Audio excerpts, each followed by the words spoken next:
Hey everybody, welcome back live at Drew's house, Joppa Afternoon Drive. Hope everybody is doing well. We are in our Newburyport studios here. Fun show today. I'm talking with, first time on the show, Edward Speck, Artistic Director, Theater in the Open. How are you, sir? What's going on? I'm fantastic. Good. I like your shirt. Thank you. I like my shirt. That's a good one. Yeah. I got coffee on my shirt earlier. I had to try to get it out. I do that too often when driving. Too much Starbucks. I get all jittery. These things happen. They do. First time on the show. Thanks. Good to have you. Great to be here. Fundraiser time already? It's that time of year? Yeah, it's my favorite time of year. What's going on? Tell us a little bit about summer. Yeah, tell us a little bit about your what you guys do and what you're doing. Yeah, Theater in the Open. We've been around for 43 years now. Whoa. I have been artistic director for the past 13, and but I grew up in the company when I was 12 years old. I was in my first show, and Wow. So it's been. I grew up in Amesbury, and I've been making theater with Theater in the Open my entire life since then, starting with our educational programs, which we have going on right now with 80 kids on our campus at One Spring Lane as we speak, eating popsicles, Wow. staying cool. And this is also the time of year, so not only do we have our educational programs going, but we also have our big summer season. Right now we're doing a play called A Game of Love and Chance, directed by Bonnie Jean Wilbur, so we've got our art going. We have a full fall slate coming up, and this moment we have a circus in town for our biggest fundraiser of the summer with Circus Smirkus. There it is. Yeah. Well, that's exciting. Obviously, I'm guessing you guys use the summer probably every year. It's a great time to grab the kids and try to get kids interested in theater. Would that be accurate? Absolutely. Out of school, and it's time to do that. That's right. How is the love affair? Are kids loving theater these days? Or? Man, it's the way that it was for me. I needed a space. I love sports. I adore sports, and I loved going to soccer camp, and I loved all of the activities that I was used to in my traditional school setting. But I needed a place that was not competitive.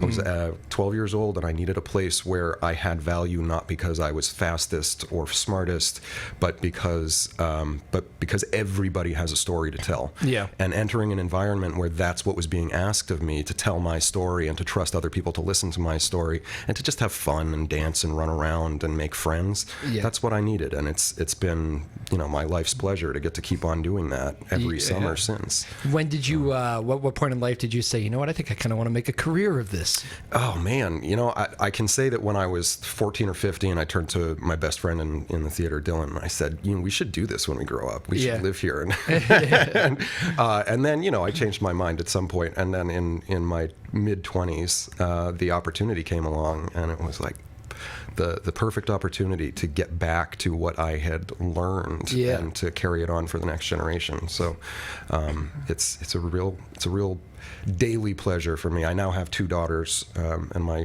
wonderful wife supporting me in this endeavor. It's a family affair for us now. Theater kids. Yeah. Was there a play that you remember from way back, or some show, or was there one that said, "Oh my, that's a game changer for me"? When I was 15, I was in a Shakespeare show, Much Ado About Nothing, directed by Bonnie Jean Wilbur. We did it in Maudsley State Park in the Vegetable Garden. 25 years later, here we are doing A Game of Love and Chance, directed by Bonnie Jean Wilbur. Wow. In the Vegetable Garden, and I get to I look to my right and I see these artists that I worked with 25 years ago. I look to my left and I see artists who were not born at that time that are the stars of this show. Yeah.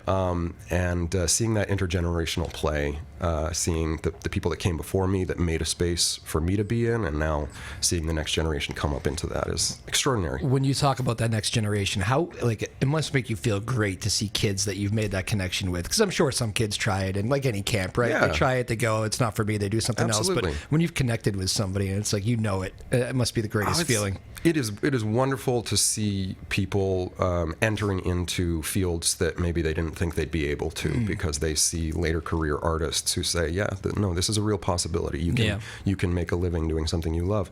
But equally, one of our board members went to engineering school, and she is now working for a firm that she says, you need to donate to this theater company that I went to. She doesn't do theater. She doesn't want to do theater. She's not interested in being on stage. Yeah. But what she learned and the friends that she made in being in this non-competitive environment that was all about using the arts to promote social ability and promote communication and self-worth is what what she carried out of it. So it's not just for people that want to be on stage. It's really for everybody to understand. You do take different things out of there. Everybody who I've ever said to that is spoken to that does theater for a living. It's, there's a discipline to it, but there's chemistry that you need to develop. It's just like being a part of any team, really. Absolutely. It's there's a lot of sports overlap in that regard. But you do learn like life skills. Yeah, which listening, communication, trust. I mean, there's a lot of things, especially right now, when a lot of what we do is inside, a lot of what we do is digital. To get to go outside into Maudsley State Park and not look at a screen, just be in communication with other people that are your own age and older people that are showing you that your voice is important. It's really an antidote for a lot of the challenges that our youth have. Yeah, and it's one of those venues where you end up, you can be in a play with kids and adults. Absolutely. And that's kind of you need it. You need it. We're about to do the Crucible, which is all about intergenerational. We need actors of every age in order to tell that story of that community. There's something cool about that representation of communities, which is what it is. There's something cool about that too. I've always thought that just that coming together, and it's why people go to see it. Again, Edward Speck joining us. So what's been the most exciting part of the summer? Has it just been kind of like this kind of back to normal feel, or are we not quite there yet when it comes to theater? The pandemic couldn't have been easy. The pandemic was not easy. The show that we're doing right now, we do outdoor performances primarily, so that's convenient for us, certainly. I just missed the entire rehearsal process for A Game of Love and Chance because I had COVID. Oh, boy. So I got to go to the last 2 rehearsals before we put up the show. But you just roll. And in terms of what it feels like broadly, it feels like 2019 on our campus right now, despite the fact that one of the directors had to be in quarantine for 2 weeks. These things happen. And how'd you do, by the way? Did you all right? I did very well. Thank you very much for asking. The whole family is doing very well. Symptoms or? Almost asymptomatic. It's hard to tell now because it's so hot. A lot of is this lingering symptoms or is it just hot outside?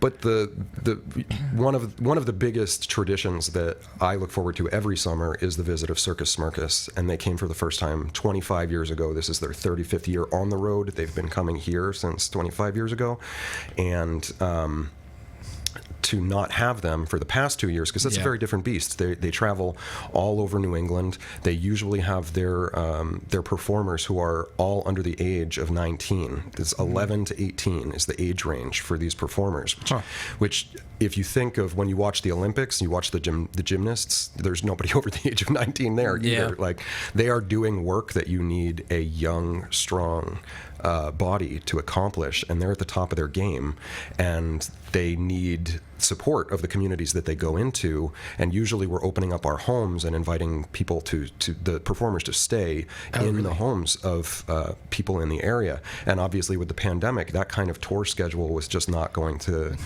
work. So this is 2 years. Frowned upon, to say the least. Frowned upon. So they couldn't come in 2020. They couldn't come in 2021. They're back for the first time, and they are just so full of energy, so full of passion. They're doing work at a professional level, and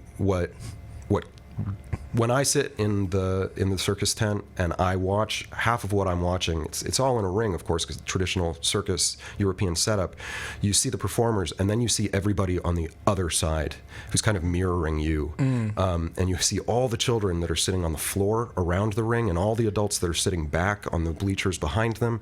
And so you get to see these extraordinary performers who are doing things that I could never do, and who are half my age. Like more what? than Give me a half my couple. age. Give me a couple. Well, they're going to be hanging from silks. They're going to be walking the tightrope. They're going to be juggling a lot more objects than I can juggle at any one time. They're going to be standing on each other's shoulders, standing on each other's heads. They do extraordinary things, and I mean extraordinary.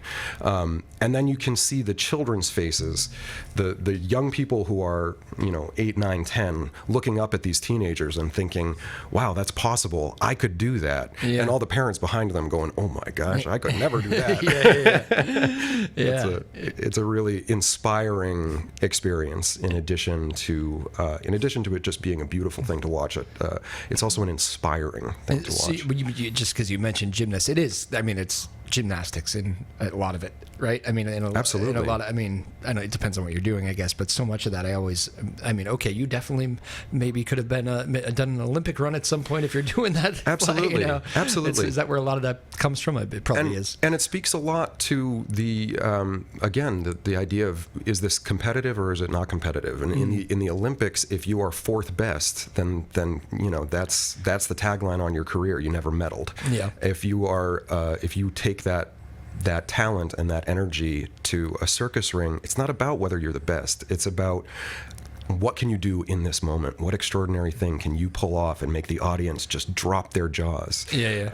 So I love so much seeing the success of that space. And if you do fail, if you're juggling and you drop a pin, then everybody wants to see you pick it back up and do it the next time. So there's this energy that comes not out of competition, but out of communal support for something that's being shared. So Circus Smirkus is obviously the flavor of right now. What else do you guys, for people that are thinking, they're at this theater in the open, this is an interesting place, I like being out, I like the whole idea of it. What else do you guys bring to the table for the people that do not know anything about Absolutely. We do primarily outdoor theater in the open in Maudsley State Park, but we also travel around a bit. The show that we're doing right now is a 18th century comédie française piece. Mm-hmm. So it sounds rather highfalutin, but really what it is very silly clowning, upstairs, downstairs, wealthy people pretending to be servants pretending to be wealthy people so that they can, and of course they're all falling in love with the wrong person who turns out to be the right person.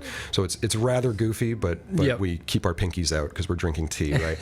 And we're going to take that to, we're performing right now in Maudsley State Park this coming Sunday. We had to push it back. We were going to perform Saturday, but because of the heat, the circus is not happening today. All of those tickets are transferring to Saturday.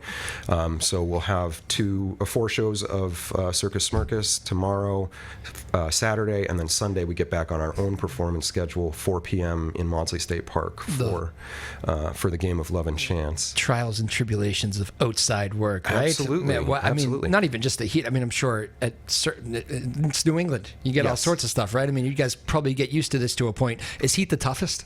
Heat is one of the toughest. We are the extraordinary. I'm using that word too much, but I'm sorry. There's certain things that just are.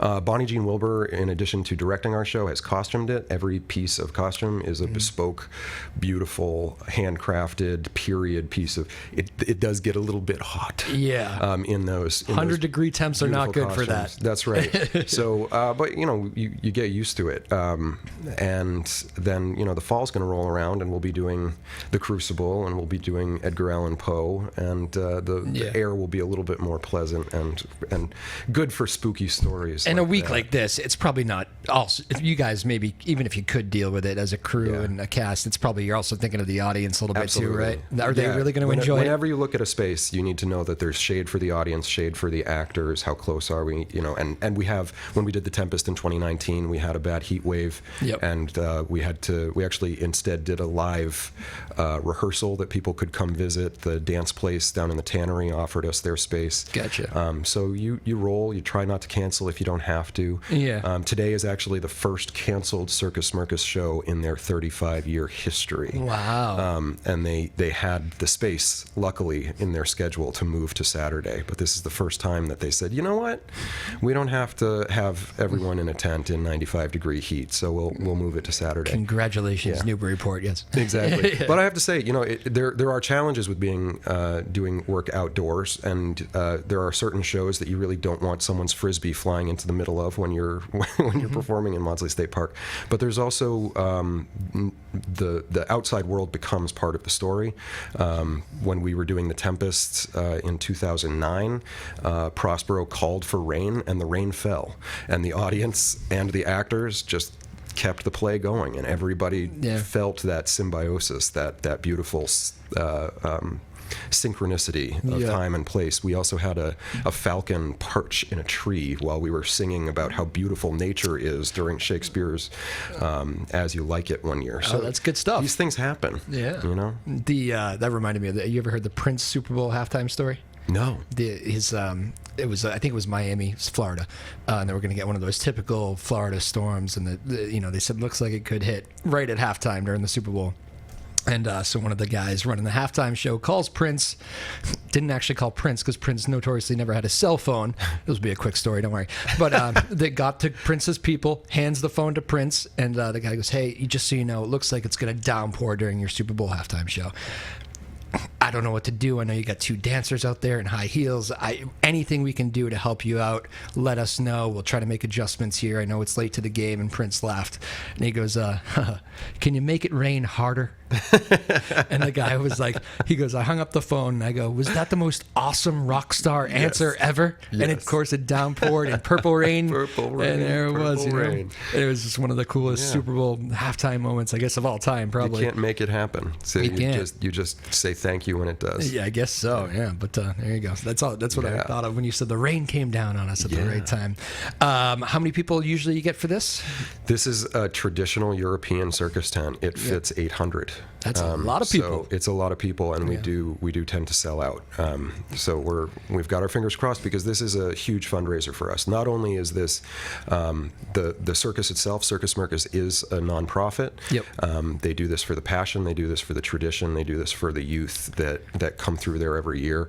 And the fact that they're able to, you don't see circuses have successful tours very often. Yeah. The fact that they are able to keep this tradition alive really speaks to the consistency, the extraordinary work that they've done, their leadership team, and also to the support of all of the communities that want them to come back every year because of the smiles that they put on their faces, because of the way when you see that show, you see all of the kids come pouring out at the end, trying to juggle, trying to do cartwheels, immediately finding the way that they can succeed in imitating these young performers. And that's how I started. I started juggling because Circus Smirkus came to town when I was 14 years old. Why do you say circuses are tough? Is it a tough time for circuses in general? In general, yeah, absolutely. It's interesting because the circus arts have made a huge comeback. A lot of young people, instead of getting into gymnastics, are getting into the circus arts, or in addition to getting into gymnastics. So that the kind of talent that's actually available to Circus Smirkus, they have auditions now. One of my dear friends who was one of the Circus Smirkus performers 20 some odd years ago kind of looked at me while we were watching a couple years ago and said, "I would never get in now." Yeah, because these kids are extraordinary.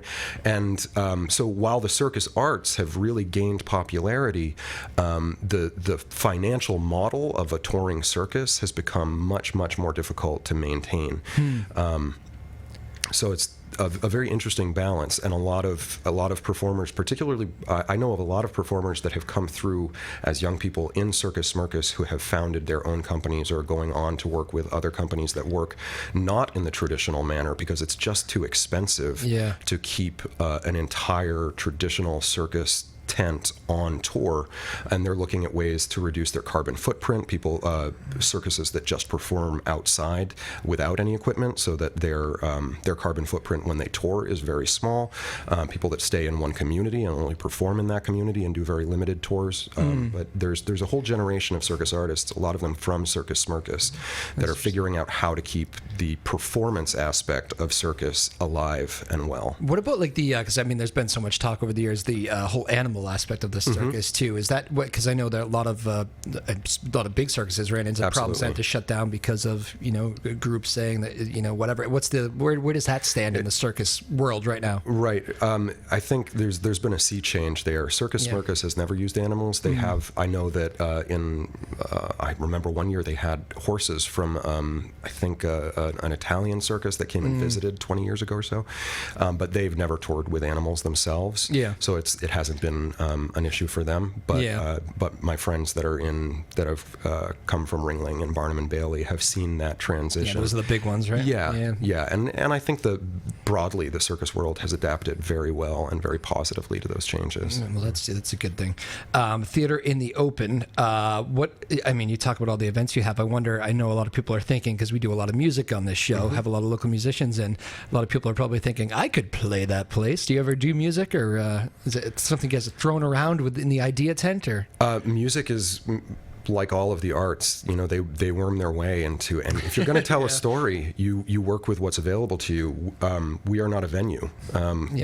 We produce plays outside wherever we can find them. We're going on tour. Actually, we're going to the Lyman Estate, and we're going to that's in Waltham, and we're going to Hamilton House up in South Berwick, Maine. How easy for you guys to move to? Because I think that's the picture people need to Sure. get. Like you literally pick up and Pick up and that's why we've got a pickup truck. You pick up and you move it.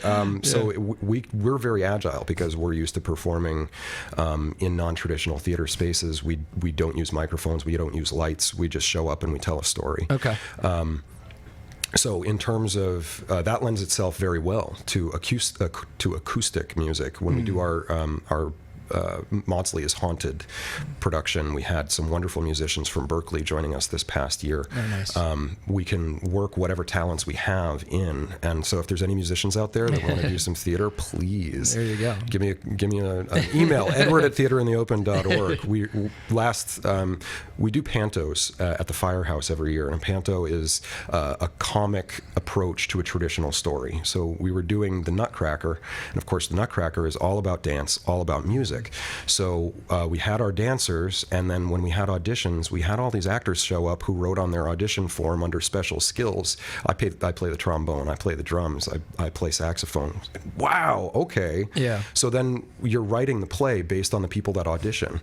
So we were able, in taking the Nutcracker and making it new for us and in our time and our place, and telling a story that means something to someone in Newburyport in the year 2021, we were able to cast all of those musicians, feature their talents, and get some really beautiful music playing up on stage. So, that is cool. Yeah. Nutcracker, I always say that was one of I think I fell in love with New York City the first time my parents took me. We went to see the Nutcracker at Radio City, and I was like, that Nutcracker at Radio City in the Christmas time was like one of the coolest things. It is magic, isn't it? The way that storytelling works its way into our holiday traditions. That's really fundamental. It really is. It's cool. Were you worried about the industry at all? Because I mean, I kept reading stories. Broadway, might not come back from this. Certainly so many plays did shut down because Absolutely. of the pandemic. I'm sure storytelling's always been there, going to be there. Performing's always going to be there. But when you go through a pandemic that we've never seen before, there is some fears of, are people going to have to leave the industry? Are people going to have to go find other work? These things are shutting down at an alarming rate. Was that a fear even at in here? Yeah. Huge. Yeah, all of my colleagues. We had so many conversations in the circus world as well, and that's part of why it's so incredible to see Circus Smirkus back here. Our colleagues at the Firehouse and at the Actors Studio of Newburyport, we started having conversations very early on about how we were going to make it as a community. And yes, we are all going to be telling stories. That's not going to change. The question is, how many of us are going to be making a living doing it? How many young people right now are going to have their dreams deferred because the industry wasn't ready for them when they came of age? Yep. And who's willing to take a risk on a play that might, for a new writer, are they just going to say, no, we need to be financially viable? That's the most important thing, not to be making the next artistic step. So it's very scary. You need money because that's the reality. And we do free theater, but that doesn't mean that it's free to us. We have to raise a lot of money in order to make sure that that the plays that we put out there are accessible to everyone, regardless of their income level. But that means that we're relying on a lot of donors, everybody that can afford it, to make sure that it's there for those that can't in our community, and that we can have a conversation with our entire community, not just the portion of our community that's well off enough to spend $30, $40 on a ticket to see something. And I'm sure a lot of those donors, and I heard many stories about so many of those big donors stepped up for whatever place. I talked to Joe Moynihan at the Firehouse. I mean, he can't thank the community enough for keeping them afloat. And so many other places like that. North Shore Music Theater comes to mind. Like just a million places that just got a lot of help from different places, different people that just people rallied around these theaters that are a part of their lives and a part of their communities. But I'm sure there were situations where big donors were like, you know what, I'm out of business too. Like I'm not in the best shape I've ever been in. I'm sure that happened as well. Yes, and of course during a pandemic, you feel there has to be priorities made, obviously, in terms of people that are struggling just to eat. Yeah.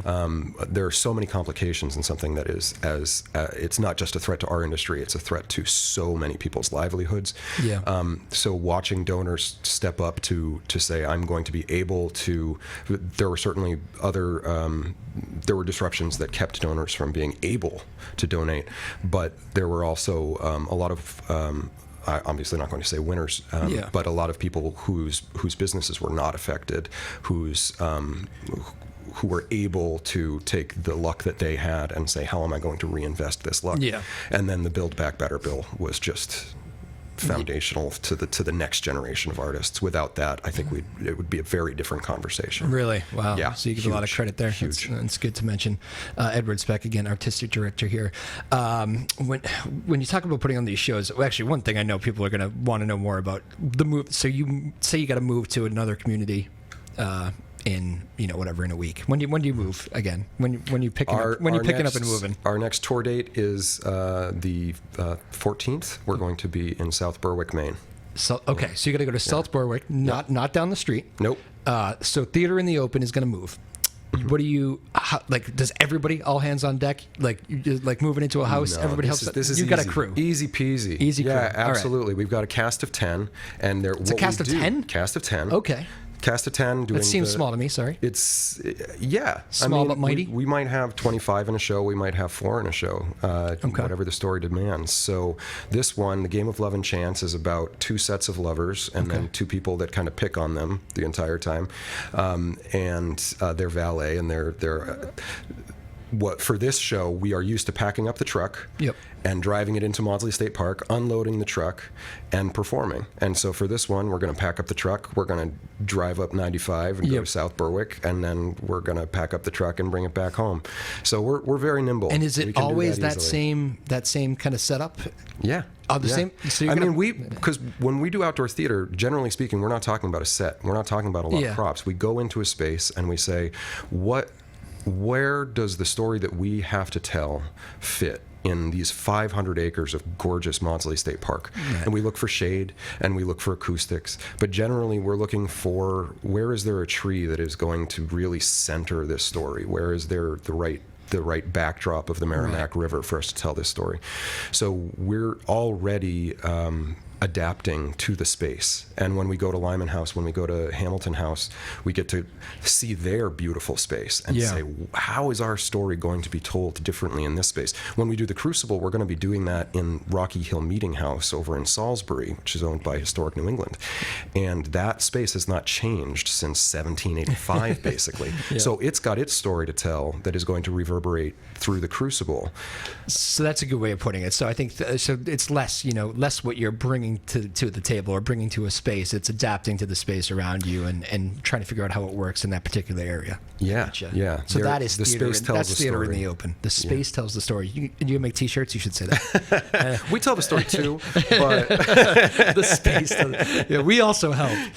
The tree was great, but it helped that we were there. Again, Edward Speck, Theater in the Open, joining us. Nice enough to talk about. You got Circus Smirkus going on, but there's a whole host of other things. Let's get back to the kids a little bit that we were talking about at the beginning. We had a camp going on here, and one thing that I had noticed, I brought some of them in, and we just talked about, what are they learning here, and kind of said, this is why you should do our camp. But the kids, one thing I noticed was it has not been easy on the kids the last 3 years. No. Sometimes people forget, like kids, they'll be fine, they're young, yada yada yada.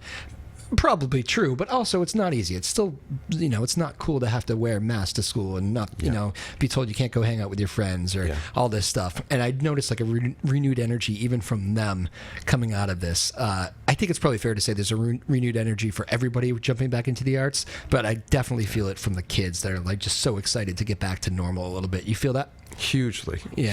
I know I have a 4-year-old, and so she was not quite 2 when she went into quarantine, and when we all went into quarantine. And I remember when she was 3, kind of coming out of that kind of mentality of she grew up thinking that anyone who she didn't recognize is a danger. I mean, I have to put my mask on, it's a stranger. And by then we understood that you could be outside but just taking a walk in the woods, she would freeze and think that's someone I don't know. So that is such a different way of experiencing the world than what we want. And it's actually kind of the opposite of what the arts give you. The idea that someone who you meet is someone who has a story, who might want to share their story with you, who might want to listen to a story that you have to tell. Everybody is a collaborator, as opposed to everybody is a threat. So to be able to just be in the same place at the same time, because that's how storytelling happens. We gather and we share. And we couldn't do that. And we had to find digital ways to do that. And thank goodness for all of the people with digital expertise. I don't have it. I'm an outdoor theater practitioner, so I had to rely on the knowledge of all of these wonderful technicians to get me through Zoom theater and to adapt to YouTube. And now the question, if we're past that, then what is the new normal, and how do we start the healing that especially these kids? I remember what it was like in 2019. My daughter doesn't remember 2019. She was 1 year old. So this is her reality. How are we going to make a better reality than we had in 2019, a better community than we had in 2019, and use the lessons that we've learned to really highlight the power of community, the power of storytelling, the power of... I'm sure, as you mentioned, Zoom theater, I'm sure you were loving the fact that it was there. It was an outlet. I'm sure it was absolutely great. I'm also sure you're probably good with never doing another Zoom theater again. You'd much rather be out in real life. And never watching anything that I did during Zoom theater. I'm so proud of the fact that Theater in the Open never shut down. We didn't lay anyone off. We kept on going, and we adapted. And I think if I were to make my career, I would have to spend a career adapting to that. A lot of us, we built our careers around one way of doing things, and then pivoting like that. I definitely don't want to have to do it again, but I'm so grateful for it. It kept us together. It kept our community together when we couldn't otherwise. I was saying that, same thing. I mean, I think musicians feel that way. It's great to stream shows and have nobody clap, but feel like there's people on the other side, but they prefer the real life clapping. Absolutely. So I think that's the deal. Edward Speck, again, joining us. Final couple minutes. I was reading something recently, and I guess I don't think this will ever change. I really don't. Like, one of the number one fears in life for people is public speaking. My wife is a teacher, and she's like an amazing public teacher. Public teacher and a public speaker, has to address teachers all the time. She does great at it. But even with her, and I don't think she'll mind me saying this, she gets worked up about it. Like, she really has to practice a million times to get it down, wants to be 200% prepared. And I'm the other way. Like, I don't do the notes thing. I don't like usually, very basic background, but I like to kind of see where conversations go. And she goes, see, I could never do that. We're different in that way. I have to get worked up or I won't be good. And I'm like, I could never do that. That would drive me crazy. And I know a lot of kids battle this too, whether it be just speaking in front of a classroom or whatever, and you've obviously mastered it being in theater. What is your public speaking advice to the young kids out there? Because we get a lot of kids that watch here as well. My advice is do it. Do it. Because that's all it is. And my students are always shocked when I tell them that I get stage fright. I get butterflies. I feel the same way they do, and I've been doing this for longer than I need to do the math to find out right now. It's my career, it's my passion, it's what I do, and it still terrifies me. And that's why I love it, is it's because it's something that still terrifies me after all these years. So facing that fear is the way that you have fun. That's the reward. You take the risk. It's an adventure. You risk something. You risk looking stupid, and that's awesome. If you're willing to take the risk to look stupid, that you're 95% of the way there. You take that risk. Because if you don't, if you're too afraid of making the mistake, then you're going to miss out on a lot of opportunities. You're going to miss out on meeting a lot of people, explaining who you are, and finding out that the other people that are watching are just as afraid. So it really is a wonderful opportunity to take that bravery, to take that step, and trust that you have something worth saying. And you get through it. It does feel good. There's that reward at the end. Oh, I went up on my lines the other day in a professional show. And I messed them up, you mean? I messed them up. I forgot what I was supposed to say. I forgot what I was supposed to say, and there I was in that nightmare scenario for every actor. And I've been doing this for as long as I've been doing it, and I knew the lines inside and out. And you know what? I'm not a film actor. If you're not going to do film, then you're going to risk forgetting every now and then. And that's a beautiful thing, because you trust the people that you're in the scene with to take care of you. You trust the audience to forgive you, and you you trust yourself to take a step afterwards and not beat yourself up. It's a wonderful experience, actually. And you got through it, and I'm sure the show was just fine. I'm fine. I didn't die. Exactly. Here I am. I had a musician once. I think maybe some of you saw it. Who it was recently, and it was his song. He wrote it. He loved it. He sang it a million times. Butchered the words in the middle. And I said, well, I guess I haven't played that as much as I thought recently. He goes, you guys can cut that if you want. And I said, no. It's a great moment for you. Absolutely. You laughed about it and played on, and just like you would in a live show. That's what makes live stuff so great, right? Absolutely. It's not the scripted. Absolutely. Well, this was fun. Edward Speck, man, thank you for joining us. Do you have time for 60 seconds of rapid fire? First time on the show. It's the rule. I'm terrified. You have to do rapid fire, but you're going to get through it. Yeah, of course. Just, it's simple. It's easy. Here we go. Maybe not as hard as you think, but we'll see. Favorite food? Ice cream. Favorite class in school, not theater related? Philosophy. Favorite musician? Fiona Apple. I like that one. Favorite movie? The Philadelphia Story. Oh. Yeah. Favorite city in the world? Oh, man. Newburyport. Nice answer. Best crowd you ever performed in front of? Just feeling it that night. Oh, Circus Smirkus. Really? Yeah. It's that good? I got to be in the ring the only time. Yeah, I'm going with that. All right, and we'll do a final one. Best professional advice you ever received? I think it's a paraphrase of what I just said about taking risks. Like that. Yeah. Very good. Well, you got the shirt. I love the shirt. I've got the shirt, the Circus Smirkus shirt. On the back it says smile. Smile. Perfect. Yeah, and that's what you do. When you lose, the weather deals you a bad hand. Yep. And Thursday is the worst day ever. You smile and you move the show to Saturday. 100 degrees sounds rougher. Friday and Saturday, baby. They're going to be good. Theater in the Open. Edward Speck, where can people go to find more information if they want to catch you at some point? Smirkus.org for tickets to see Circus Smirkus this weekend, and www.theaterintheopen.org for everything else. Very good. You'll keep all the events up to date as you go, whether it be late summer, fall, all that good stuff. Edward, it was a pleasure meeting you. This was fun. Thanks for doing it. On. Thank you so much. Have a great couple days here with Circus Smirkus. Promise. Sounds like a good time. Big thanks to our crew here as well, here at the NCM Hub Studios, Newburyport. We got Cal Eaton producing the show today. Sarah Hayden, the boss, is in the house, and Sarah Blackstone doing the directing, as always, doing a great job making me look good. It's not always the easiest thing in the world. But a big thanks to Edward again. Theater in the Open. Go find them. Have fun, everybody. Thanks for joining us. Another edition live at Drew's house. Joppa Afternoon Drive.